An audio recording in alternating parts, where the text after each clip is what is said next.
hear from you. Now, Priti Patel, right, I'm not even incensed by this story. Actually, I'm quite hopeful about it. And the headline is Priti Patel faces Home Office mutiny. I don't know. I thought you could only have a mutiny on a ship. But anyway, over the Rwanda migrants' plan. Unions representing Whitehall workers, which is quite hard because many of them are at home, warn of mass walkouts and transfer requests over ethical and legal implications of the policy.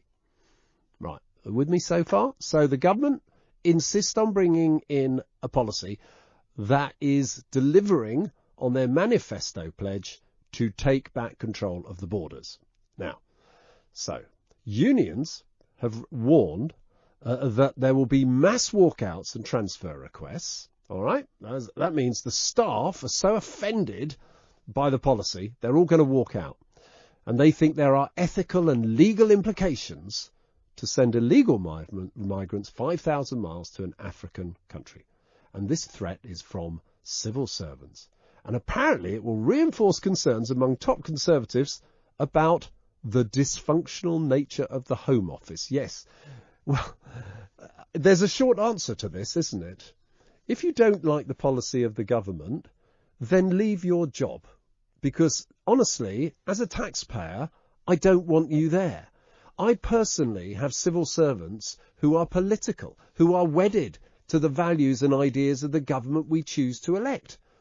Left, right, centre doesn't really bother me. I want people who, when a minister wants something done, will actually see that it gets done. And what happened in this case, this is what is little understood, because it's one of those little minutiae details in government that is so frustrating, that the civil servant, if they disapprove of a policy, they'll come up with briefing after briefing after briefing, putting problem in front of Priti Patel after problem after problem after problem. That is why the first qualification to be a Secretary of State, particularly in the Home Office, is stamina. And then ultimately, if you insist, if you do what you were elected to do and you follow your beliefs, they effectively force you to override their reservations. In other words, it's, hey, me, head of the civil service, on about £250,000 a year, no doubt, plus all those other six-figure salary people working for me, we're not going to take responsibility for this because you've ignored our advice. Look, you advise civil servants. Whether you're at home or in the office, you advise and ministers decide, and your job is to execute. And I say to you, and these unions, who are frankly pathetic, if you do not like what the government's doing, I've got two things for you. Leave your job, get out of the pay of the taxpayer, because we don't want you there if you're not going to do what the government have been elected to do. And secondly, by all means, vote against them at the next election. Right? That is your privilege. So I don't see this as a threat. I see it as confirmation that the Home Office has systematically, going back to the days of John Major, undermined Conservative policies. Not all of them, of course. And now they've been taken head on. And Priti Patel, frankly, as you heard Norman Tebbit said, they don't like taking orders from her, right, when I interviewed him last Sunday. My goodness, was he right. Now, I've got that off my chest. Let's go to someone else who may have a view as well. Portia Berry-Kilby, political commentator. I'm sorry to keep you hanging on there, but that turned into a bit of a rant. So. Not at all, Nick. I enjoyed that a lot. I was nodding along vigorously. You're quite right, too. So, I mean, it does kind of confirm the view that the Home Office is always been institutionally against a Conservative government, isn't it? It's incredibly disappointing. I suppose it confirms all suspicions that these middle-ranking civil servants hold all of the power, and they don't really view the world the same way as a lot of the Conservative government do, and that's unfortunate. But to be fair, I think this will, if anything, will rile up voters come the May elections. They don't like the idea that the civil service is holding the government to ransom. Here you have Priti Patel providing something of a solution to the illegal migrant crisis, and they're not letting it happen. So I think that's only just going to confirm suspicions that, okay, Whitehall once again is out of step with the rest of the country. It's not necessarily the ministers, but it's the people that are unelected. You see, I've had a couple of bust-ups with good friends of mine, but they're on the left-leaning side, who accused me of fueling a culture war because I said it's the left that are principally opposed to these policies. And yet I think I probably stand by that. Now, but I go further. I would say it's the more vocal metropolitan elite left, rather than those who may have voted Labour up to the last election, who probably think of themselves as sort of more working class left politicians, political, but actually getting behind the garden, behind the government on this. I suppose my question is the Home Office effectively, I hate to say this because it just sounds too simple, is it just basically packed with university educated people from a small group of universities who all hold the same view, and the view is we don't like the Conservative government? It's basically the liberal metropolitan elite.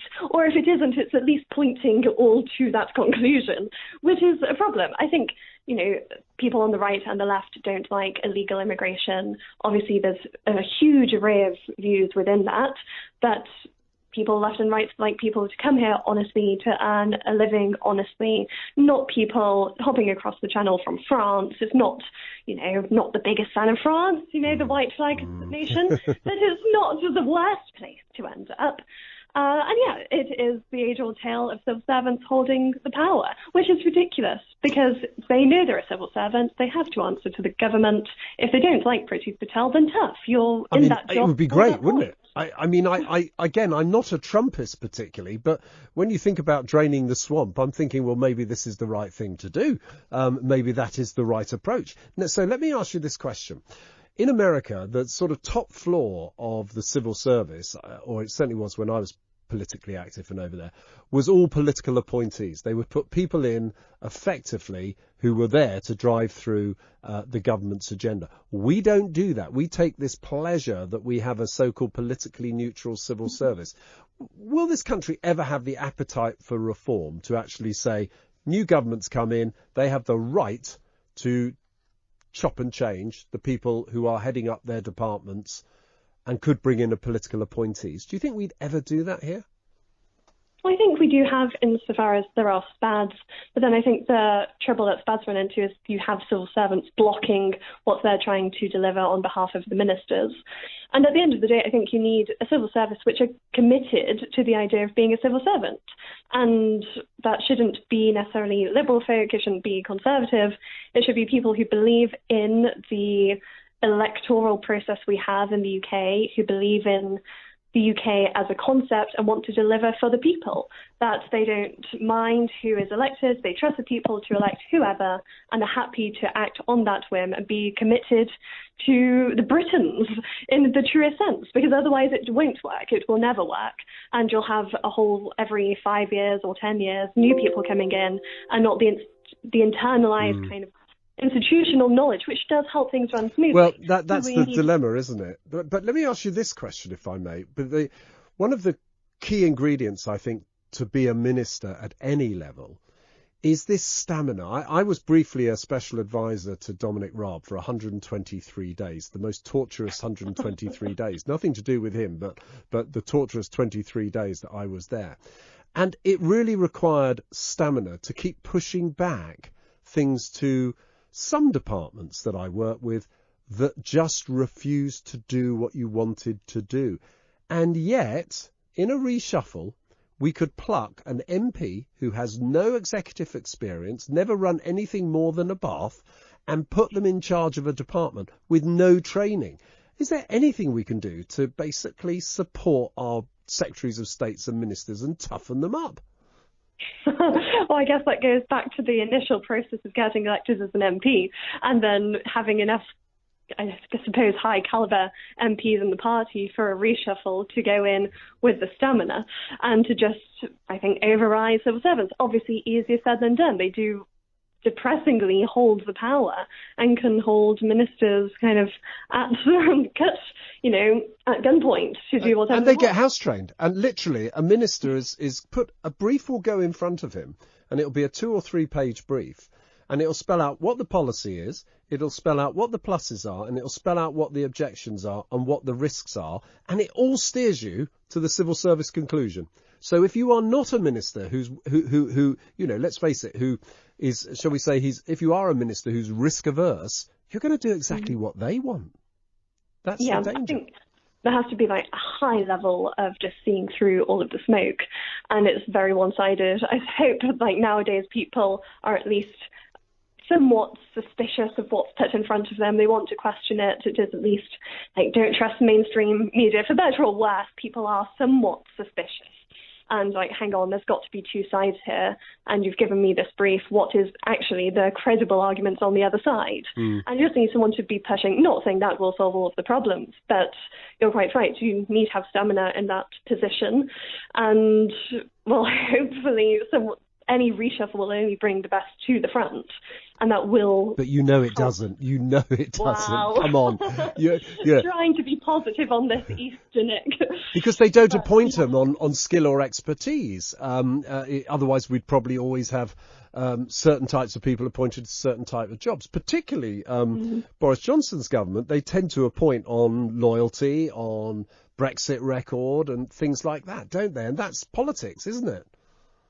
I mean, to some extent, for sure. And I guess loyalty to the Prime Minister. The Prime Minister was elected. Obviously, the system, it's not directly electing Boris, but a lot of the population was a big fan of Boris. So loyalty, it does help him and the party in the long term keep in power. But there does have to be something there. It can't just be, pick your favourite cheerleader and hope that everything will go to plan, because otherwise that's also going to harm the party in the long run, because they're not actually going to action anything that they said they would in the first place. Do you think we centralise too much power in number 10, and perhaps that risk averse goes up from a Secretary of State who essentially thinks, well, I have to run this past number 10 first. So we kind of get both the possibility of, if you like, gridlock, but actually all policy is coming from number 10. Is that a good thing? Yes, in the ideal world, number 10 would be able to trust the various departments well enough so that they have obviously a mandate and they know it will be executed well. I guess there has to be some delegation, because number 10 can't see every single nitty-gritty detail of all of the other departments. Theresa May's government tried to do that. I promise you. And look I promise you. Yeah. It was frightening. I tell you, Portia, can I ask you... Sorry, I didn't even let you answer that question fully, but just for time reasons only, I would like your reaction to this. Is that whilst this wonderful Home Office are busy worrying about their ability to deliver or wish to deliver Priti Patel's policies on asylum, and as we know, and I think we've probably agreed, if they don't like it, they can get lost, they do seem to have time to start telling the Home Office staff that they should add their pronouns to work emails and state whether they want to be called he, she, or they. The madness continues, doesn't it? It truly does. And that probably speaks to a bigger problem, right? If you have the civil servants holding all the power, kind of strong-arming everyone else into compliance with these newfangled ideas, then what do we expect when it comes to actual intelligent policies? There's inevitably going to be an issue. Do you think this is a battle lost? That actually we're soon going to have all our civil servants doing this sort of woke rubbish nonsense instead of getting on with the day job for fear of offending maybe half a dozen people. Has the battle been lost, do you think, or can common sense be restored? I think there is hope, Nick. Maybe I'm too hopeful, but I think, there's meant to be this whole system going through about reviewing every new civil servant role advertised. Is it actually necessary? Do we need to hire this person? Hopefully, there's far too many civil servants seems to be one of the answers. Get rid of them and then make it actually a bit more competitive to get the role. That could be one way. I think the system is there, needs reform, but let's not throw the baby out with the bathwater just yet. Well, there you go. Portia Berry-Kilby, political commentator. Thanks so much for joining me this Easter Sunday. It's very good of you. I do appreciate it. Sort of more madness at the Home Office there. The civil